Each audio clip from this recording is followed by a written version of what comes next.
নাও যেটা বলেছিলাম সেটা হচ্ছে পিওয়ের পর এখান থেকে শুরু করে পিওয়ের পর থেকে শুরু করে আর ওয়েভ অবধি এটাকে বলা হয় পিআর সেগমেন্ট, এটাকে বলা হয় পিআর সেগমেন্ট। আর পিআর ইন্টারভেল কোনটা হবে না পিওয়ের শুরু থেকে আপ টু আর ওয়েভ অবধি। তাহলে পিআর ইন্টারভেলের মধ্যে ইনক্লুড হচ্ছে বোথ পিওয়েভ প্লাস হচ্ছে পিআর সেগমেন্ট। ঠিক আছে ভাই? নাও এবার দেখো এসটি সেগমেন্টটা খেয়াল রাখবে না, এসটি সেগমেন্টটা হচ্ছে একই রকমভাবে এজ ওয়েভের পর থেকে শুরু করে টি ওয়েভের ইনিশিয়াল অবধি, টি ওয়েভের শুরু অবধি হবে এসটি সেগমেন্ট। আর এসটি ইন্টারভেল নেই, কিউটি ইন্টারভেল আছে। QT interval beginning of Q wave to end of T wave, beginning of Q wave to initial of মানে টি ওয়েভের শুরু অবধি। তাহলে কিউটি ইন্টারভেলের মধ্যে পড়ছে বোথ কিউআরএস, কারণ কিউআরএস কমপ্লেক্স পড়ছে অ্যাজ ওয়েল অ্যাজ টি ওয়েভটা পড়ছে। ঠিক আছে? পিআর ইন্টারভেলের মধ্যে কী পড়ছে পিওএফটা পড়ছে as well as PR segment পড়ছে। কিউটি ইন্টারভেলের মধ্যে পড়ছে কিউআরএস কমপ্লেক্স প্লাস টিউএফ পড়ছে। মানে কিউটি ইন্টারভেলের মধ্যে পড়ছে কিউআরএস থেকে টিউএফের শেষ অবধি, শুরু না ওটা শেষ অবধি হবে। ঠিক আছে? নাও এবার দেখো, এবারে ক্লিনিক্যাল কেস ডিসকাশন করব। তো তার আগে ভালোভাবে তোমাদেরকে যে জিনিসটা খেয়াল রাখতে হবে সেগুলো একটু মনে রাখো। ঠিক আছে? নাও শুরু করছি। দেখো পিওএফ, তো পি ওয়েভ না পি ওয়েভটা রিপ্রেজেন্ট করছে কি আমি একটু আগে বললাম, এটি রিপ্রেজেন্ট করছে এটা হচ্ছে অ্যাক্টুয়াল ডিপোলাইজেশন। এটা কোথায় বেশি দেখতে পাওয়া যায় না বেসিনিন লিড টু অ্যান্ড ভি ওয়ানের মধ্যে দেখতে পাওয়া যায়। আর হাইটটা কত দূর অবধি পি ওয়েভটা থাকে, অর্থাৎ একটা ইসিজি যে গ্রাফ রয়েছে তাতে একটা লার্জ স্কোয়ার বা স্মল স্কোয়ারের কতগুলো ঘর নিয়ে পি ওয়েভটা তৈরি হয়, সেটা হচ্ছে 2.5 মিলিমিটার, অর্থাৎ আড়াইটা স্মল স্কোয়ার নিয়ে তৈরি হবে এবং উইথ তার যে বেদ সেটা কত হবে 2.5 মিলিমিটার নিয়ে তৈরি হবে। প্যাথোলজিক্যাল পিএফটা কী কী হবে না প্যাথোলজিক্যাল পিএফের কী কী প্যাথোলজিক্যাল, তো এখান থেকে দেখতে পাওয়া যায় right atrium hypertrophy, left atrium hypertrophy, atrial filtration এবং অ্যাক্টিয়াল ফাইব্রিলেশন দেখতে পাওয়া যায়। নাও রাইট অ্যাট্রিয়াম হাইপারটপির ক্ষেত্রে পিটা পালমোনালি টাইপের হবে, লেফট অ্যাট্রিয়াম হাইপারটপির ক্ষেত্রে পিটা মাইট্রিয়ালি হবে এবং অ্যাক্টিয়াল ফাইব্রিলেশন ফিল্ট্রেশনের ক্ষেত্রে পিওএফটা অ্যাবসেন্ট হবে। নাও ডিটেলসটা একটু দেখা যাক। না প্রথমত এটা হচ্ছে পিওএফ, এটা হচ্ছে তোমার পিওএফ, এটা নর্মাল তোমার পিওএফ। ঠিক আছে?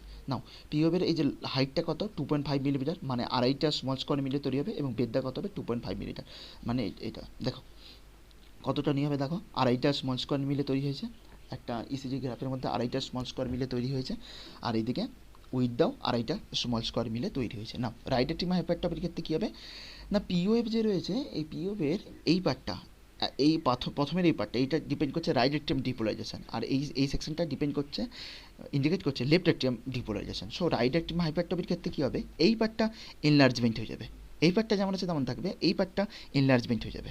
ওই জন্য দেখো মানে 2.5 সেন্টিমিটার থেকে বেশি হবে এই সেকশনটা, তাহলে এই পার্টটা দেখো 2.5 সেন্টিমিটার থেকে বেশি হয়েছে।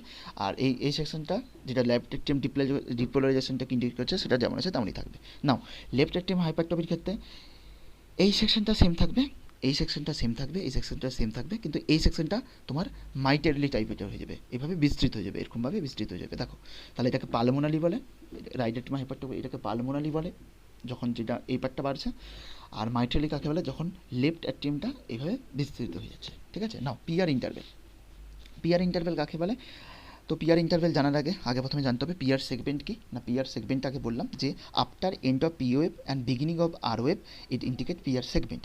অ্যান্ড পিআর ইন্টারভেল কাকে বলে না পিআর ইন্টারভেল যেটা হলো সেটা হচ্ছে after beginning of P wave to R wave, beginning of P wave to R wave is known as the PR interval.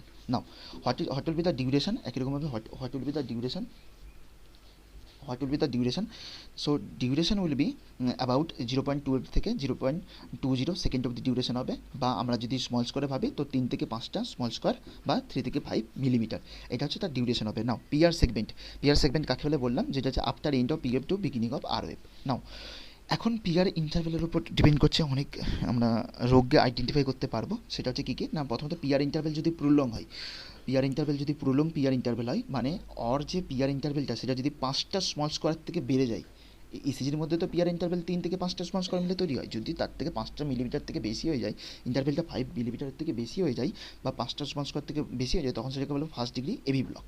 আর যদি পিআর ইন্টারভেলটা স্মল হয়ে যায়, পিআর ইন্টারভেলটা যদি স্মল হয়ে যায় সাপোজ লেস দ্যান 3 মিলিমিটার, দেন সেটাকে আমরা দুটো রোগে ক্লাসিফাই করবো, একটা ডব্লিউপিডব্লিউ সিন্ড্রোম, একটা এলজিএল সিন্ড্রোম। এই জিনিসগুলো সব ক্লিনিক্যাল কেস আমি গ্রাফ সমেত দেখাবো, সো আমার ভিডিওর সাথে থাকো তোমরা সবাই। ঠিক আছে? না এখানে গ্রাফটা দেখিয়ে দিচ্ছে, দেখো এটা হচ্ছে তোমার পি ওয়েভ আর এটা হচ্ছে আর, দেখো পিআর ওয়েভটা কতটা বেশি, এক্ষেত্রে পিআর ইন্টারভেলটা দেখো কতটা বেশি, তাই না? আর নেক্সট গ্রাফে দেখো পিআর ইন্টারভেল মাত্র এইটুকুনি, এই যে মাত্র এইটুকুনি, আর এক্ষেত্রে দেখো পিয়ার ইন্টারভেলটা এতটা বেশি, তাহলে এক্ষেত্রে পিয়ার ইন্টারভেলটা প্রোলং, এটা দেখতে পাওয়া যায় ফার্স্ট ডিগ্রি এভি ব্লকের ক্ষেত্রে। আর শর্ট পিয়ার ইন্টারভেল দেখতে পাওয়া যায়, পিয়ার ইন্টারভেলটা খুব ছোটো, এটা দেখতে পাওয়া যায় in case of WPW syndrome and LGL syndrome. Let suppose এটা 5 মিলিমিটার থেকে বেশি হয়, এটা 3 মিলিমিটার থেকে কম হয়। নাও এই জিনিসগুলো মনে রাখতে হবে কিন্তু, ঠিক আছে? তবেই তোমরা কিন্তু ইজিলি ইসিজি ডায়াগ্রাম দেখে সেটাকে আইডেন্টিফাই করতে পারবে, ঠিক আছে? চলো কিউএফ, কিউএফটা কি ইন্ডিকেট করছে আমি আগেও বলেছি, কিউএফটা ইন্ডিকেট করছে তোমার ventricular septum depolarisation, ventricular septum depolarisation, এই যেখানে দেখা যাচ্ছে ভেন্টিকুলার সেপ্টাম ডিপোলারাইজেশনকে এটা কিন্তু ইন্ডিকেট করছে, ঠিক আছে? তো কিউএফটা হচ্ছে এইটা কিউএফ হলো কিউএফটা। কিউএফে কিন্তু নেগেটিভ ডিফ্লেকশন পাওয়া যায়, কারণটা আমি বলেছি যে কারণ এক্ষেত্রে যে ডিপোলারাইজেশন যে ভেক্টরটা পাওয়া যায় সেটা কিন্তু তোমার অ্যাওয়ে ফ্রম পজিটিভ ইলেকট্রন, সেই জন্য তো দেখে নাও একবার ডায়াগ্রামটা, এই যে ক্ষেত্রে যে ডিপোলারাইজেশন ভেক্টরের ডাইরেকশনটা, আর এখানে পজিটিভ ইলেকট্রন থাকে, এখানে পজিটিভ ইলেকট্রন থাকে, এটা কিন্তু পজিটিভ ইলেকট্রন থেকে দূরে সরে যাচ্ছে ভেক্টরের যে ডাইরেকশনটা, সেই জন্য এটা কিন্তু নেগেটিভ ডিফ্লেকশন দেখায়। ওই জন্য ইসিজিতে কিউএফটা নিচের দিকে থাকে, ঠিক আছে? এই জন্য নেগেটিভ ডিফ্লেকশন দেখায়। আর উইথ কত হবে কিউএফটা ইসিজিতে, উইথ পোস্টে কত হবে ওয়ান, একটা স্মল স্কোয়ার হবে অবধি হবে মানে 1 মিলিমিটার, আর লেন্থে কত হবে 2 স্মল স্কোয়ার মানে হবে 2 মিলিমিটার। আর এটা ইন্ডিকেট করছে সেপ্টাম ডিপোলারাইজেশন। প্যাথোলজিক্যাল কিউএফ, স্বাভাবিকভাবে প্যাথোলজিক্যাল কিউএফটা কী বলবো না, যখন লেন্থটা 2 মিলিমিটার থেকে বেশি হবে, উইথ দ্য 1 মিলিমিটার থেকে বেশি হবে, তখন এটা দেখতে পাওয়া যায় বেসিক্যালি কিউএফটা এরকম কার ক্ষেত্রে দেখতে পাওয়া যায়, লেন্থ 2 মিলিমিটার থেকে বেশি হচ্ছে, উইথ দ্য 1 মিলিমিটার থেকে বেশি হচ্ছে, এটা দেখতে পাওয়া যায় বেসিক্যালি ওল্ড মায়োকার্ডিয়াল ইনফ্রাকশনের ক্ষেত্রে দেখতে পাওয়া যায়, ঠিক আছে? নাও এবার দেখো আর ওয়েভ, আর ওয়েভটা কী হবে না, আর ওয়েভটা এটা ইন্ডিকেট করছে, এটা হচ্ছে major ventricular depolarization. Major ventricular ডিপোলারাইজেশনের ডাইরেকশন ডায়াগ্রামটা একবার দেখো, আমি একবার দেখিয়েছি, এই যে এটা, এই যে এটা, এখানে যখন ডিপোলারাইজেশন হচ্ছে, ডিপোলারাইজেশন হচ্ছে তো মেজর ভেন্টিকুলার ডিপোলারাইজেশনের ডাইরেকশনটা কিন্তু নিচের দিকে, এবং এটা কিন্তু টুয়ার্ডস দ্য পজিটিভ ইলেকট্রন, এটা কিন্তু towards the positive electron. So এটা টুয়ার্ডস দ্য পজিটিভ ইলেকট্রন হওয়ার জন্য এটা কিন্তু পজিটিভ ডিফ্লেকশন দেবে, ওই জন্য আরবটা অনেকটা বড় হয় এবং লম্বা হয়, ঠিক আছে ভাই? আরবটা বড় হয় এবং লম্বা, অনেকটা বেশি ডিফ্লেকশন দেয়। নাও তোর হচ্ছে লম্বা হওয়ার জন্য আর ডিউরেশনটা কত হয় না, লেস দ্যান 2.5 মিলিমিটার হয়, অর্থাৎ ডিউরেশনটা হচ্ছে 2.5 স্মল স্কোয়ারের থেকে ছোটো হয়। হাইটটা কত হয় না, হাইটটা ডিপেন্ড করছে আমরা যদি কোন ধরনের লিড ইউজ করছে এর উপর ডিপেন্ড করছে হাইটটা কীরকম হবে।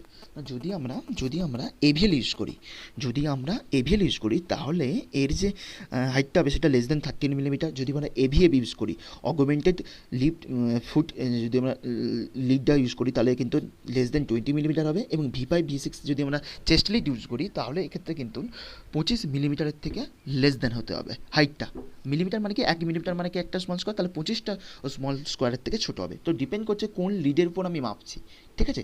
নাও এখন এই আরওয়েভটা টল হয় ইন কেস অফ কোনটায় না, আরওয়েভটা টল হবে কোথায় বলো না, যেহেতু আরওয়েভটা ভেন্টিকুলার সাথে জড়িত, ভেন্টিকুলার সাথে রিলেটেড, সুতরাং ভেন্টিকুলার যদি কোনো হাইপারট্রফি হয়ে যায়, মানে ভেন্টিকুলার যদি মাসেল মাসটা যদি ইনক্রিজ করে, তাহলে অবভিয়াসলি আরওয়েভটা কী হবে, টল হবে, টল আরওয়েভ হবে, তাই না? তাহলে তখন কিন্তু ওই আরওয়েভটা কিন্তু টল হবে, ঠিক আছে? যেমন লেফট ভেন্টিকুলার হাইপারট্রফি, নাও এটা কী বলছিলাম না, লেফট ভেন্ট্রিকুলার হাইপারট্রফির ক্ষেত্রে ভেন্ট্রিকুলার মাসটা ইনক্রিজ হবে, সেক্ষেত্রে V5 এবং V6 এর যে চেস্ট লিডটা রয়েছে সেটা কিন্তু 25 মিলিমিটার থেকে বেশি হবে। আর রাইট ভেন্ট্রিকুলার হাইপারট্রফির ক্ষেত্রে কী হয় না, যেহেতু রাইট ভেন্ট্রিকুলারে তোমার V1 লিডটা রয়েছে, V2 লিডটা রয়েছে, তো সেক্ষেত্রে তাদের 7 মিলিমিটার থেকে বেশি হবে, বাস এতটুকু, ঠিক আছে? নর্মাল ওয়েভের ক্ষেত্রে আরওয়েভটাকে কিন্তু প্রোগ্রেশন বলা হয়, প্রোগ্রেশন মানে কি আমি পরে বলছি। তো পুওর আরওয়েভ প্রোগ্রেশনটা দেখতে পাচ্ছি ইনকেস অফ অবেসিটি, এম্পাইসেমা দেখতে পাওয়া যায়, এবং anterior wall myocardial infection, pericardial ইনফেকশনের ক্ষেত্রে দেখতে পাওয়া যায়। নর্মাল আরওয়েভ ইন চেস্ট লিডের ক্ষেত্রে কত হয় না, chest lead limb lead, chest লিডের ক্ষেত্রে আরওয়েভটা কত 10 মিলিমিটার থেকে বেশি হয়, এবং 5 মিলিমিটার থেকে বেশি হয় ইন কেস অফ লিম লিডের ক্ষেত্রে এই আরওয়েভটা। না আরওয়েভ প্রোগ্রেশন মানেটা কি না, আরওয়েভটা প্রোগ্রেশন মানেটা হলো, আরওয়েভ প্রোগ্রেশন মানেটা কি না, এটা মানে হলো আরওয়েভ প্রোগ্রেশন মানেটা কি না, এটা মানে হলো আরওয়েভ লেন্থটা আস্তে আস্তে ইনক্রিজিং হচ্ছে towards the left ventricle of the heart and towards the V5 and V6 chest lead. কারণ কি, কারণ দেখো আমরা আরওয়েভটা কি মেজর ভেন্ট্রিকুলার ডিপোলারাইজেশন, তাহলে এক্ষেত্রে ডিপোলারাইজেশন ভেক্টরটা towards the left ventricle, and left ভেন্ট্রিকলে V5 এবং V6টা রয়েছে।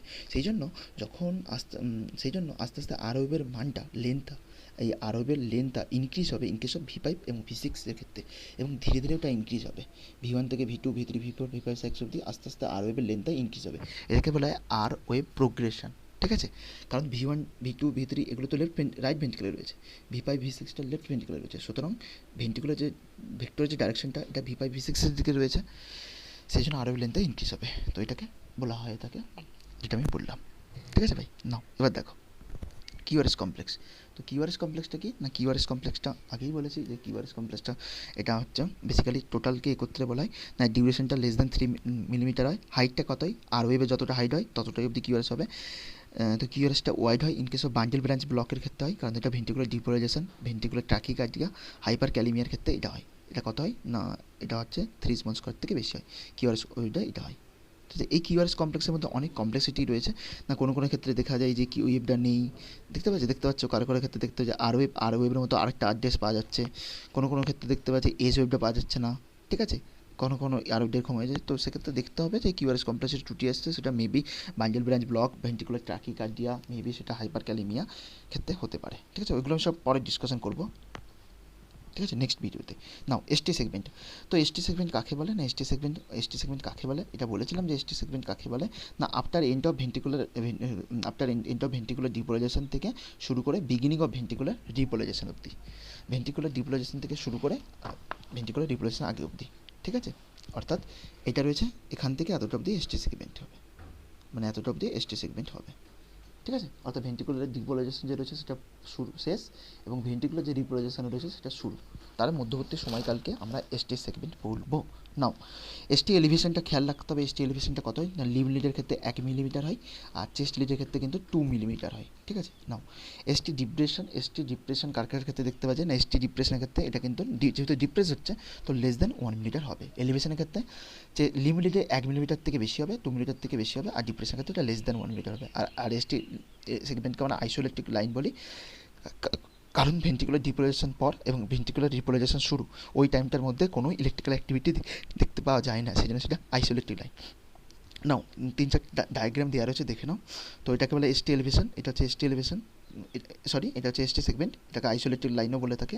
ঠিক আছে, এটা তো কী হয় না, এসটি এলিভেশনের ক্ষেত্রে কী দেখতে পাওয়া যায়, এসটি এলিভেশনের ক্ষেত্রে এই পার্টটা দেখো এলিভেশন হয়ে গেছে এতটা, এই পার্টটা দেখো এই সেকশনটা এলিভেট হয়ে গেছে, এসটি এলিভেশন হয়ে গেছে, এইটা দেখো এতটা অবধি পার্ট এসটি এলিভেশন আছে।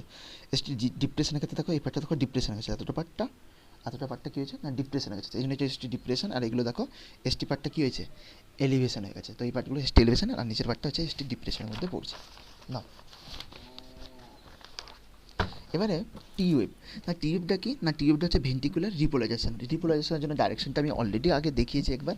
ঠিক আছে, যেটা হচ্ছে ভেন্টিকুলার রিপোলাইজেশন, এক্ষেত্রে কী হয় না, রিপোলাইজেশনের ভেক্টরটা টুয়ার্ডস দ্য নেগেটিভ ইলেকট্রোড হয়, এই যে দেখো এই যে পেন্সিল দিয়ে করা আছে, তো এটা কী হয় না, এটা কিন্তু টুয়ার্ডস দ্য নেগেটিভ ইলেকট্রোড হয়, তাহলে রিপোলাইজেশনটা নেগেটিভের দিকে হয়, তাহলে এটাও কিন্তু ডিফ্লেকশনটা কিন্তু পজিটিভ হবে, এই মিস্টেকটা করবে না। ঠিক আছে, এটা কিন্তু পজিটিভের দিকে হয়, দেখতে পাচ্ছ পজিটিভ ডিফ্লেকশন হয়েছে, যেটা পজিটিভ ডিফ্লেকশন হয়েছে টিউবটা। ঠিক আছে, এটা হচ্ছে ভেন্টিকুলার ডিপোলাইজেশন হলো। নাও এটা আপরাইট টিউবটা অল লিডের ক্ষেত্রে দেখতে পাওয়া যায়, এক্সেপ্ট হচ্ছে augmented lift in case of right arm, augmented lift right আর্মের ক্ষেত্রে এটা কিন্তু আপরাইট না, এটা কিন্তু ইনভার্টেড হয়েছে। নাও নর্মাল লেন্থ কত হয় না, লিমিটেড নর্মাল লেন্থ কত, লেস দ্যান 5 মিলিমিটার হবে, আর chest litre less than 10 millimetre হবে, মানে টিউবের যে লেন্থটা। ঠিক আছে, টিউবটা ইনভার্সন কার কার ক্ষেত্রে দেখতে পাওয়া যায়, টিউবটা উল্টে গেছে inversion in case of myocardial ischaemia, ventricular হাইপারট্রফির ক্ষেত্রে দেখতে পাওয়া যায়, অ্যান্ড বান্ডেল ব্রাঞ্চ ব্লকের ক্ষেত্রে দেখতে পাওয়া যায়। টিউবটা টল টিউবটা কার কার ক্ষেত্রে দেখতে পাওয়া যায়, বা হাইপার অ্যাকুয়েট টিউবটা দেখতে পাওয়া যায় in case of hyper kalaemia and hyper acute myocardial infection. আর স্মল টিউবটা দেখতে পাওয়া যায় কার কার ক্ষেত্রে না, স্মল টিউবটা দেখতে পাওয়া যায় in case of hypokalaemia and হাইপোথাইরয়েডিজমের ক্ষেত্রে দেখতে পাওয়া যায়। তাহলে এই জিনিসগুলোকে দেখে রাখো ক্লিনিক্যাল কেসগুলো, তারপরে লেটার পার্টে আরও বেশি ডিটেলসে ডিসকাশন হচ্ছে। টল টিউবটা কেন না, অবভিয়াসলি টিউবটা যেহেতু ভেন্টিকুলার রিপোলাইজেশনটা বেশি হলে তখন সেটা টিউবটা বেশি হবে in case of hyper kalaemia, hyper অ্যাকুইটের ক্ষেত্রে, আর স্মলের ক্ষেত্রে হাইপোক্যালিমিয়া এবং হাইপোথাইরয়েডিজম। টিউবটা উল্টে যাবে inversion in case of myocardial ischaemia, ventricular hypertrophy and bundle branch ব্লকের ক্ষেত্রে হবে। লেন্থগুলো মনে রাখবে, কত লেন্থ হচ্ছে এইগুলোই। ঠিক আছে, থ্যাংক ইউ ভাই। এবার পরবর্তীকালে ভিডিওতে শুধু মায়োকার্ডিয়াল ক্লিনিক্যাল কেসগুলো ডিসকাশন করবো, এক একটা করে ইসিজি ওয়েব নেবো এবং সেখান থেকে রোগগুলোকে আইডেন্টিফাই করে শিখবো। ঠিক আছে, থ্যাংক ইউ। প্লিজ যদি ভিডিও ভালো লাগে অবশ্যই বন্ধুদের সাথে লাইক করো, শেয়ার করো এবং সাবস্ক্রাইব করো। ঠিক আছে, ধন্যবাদ।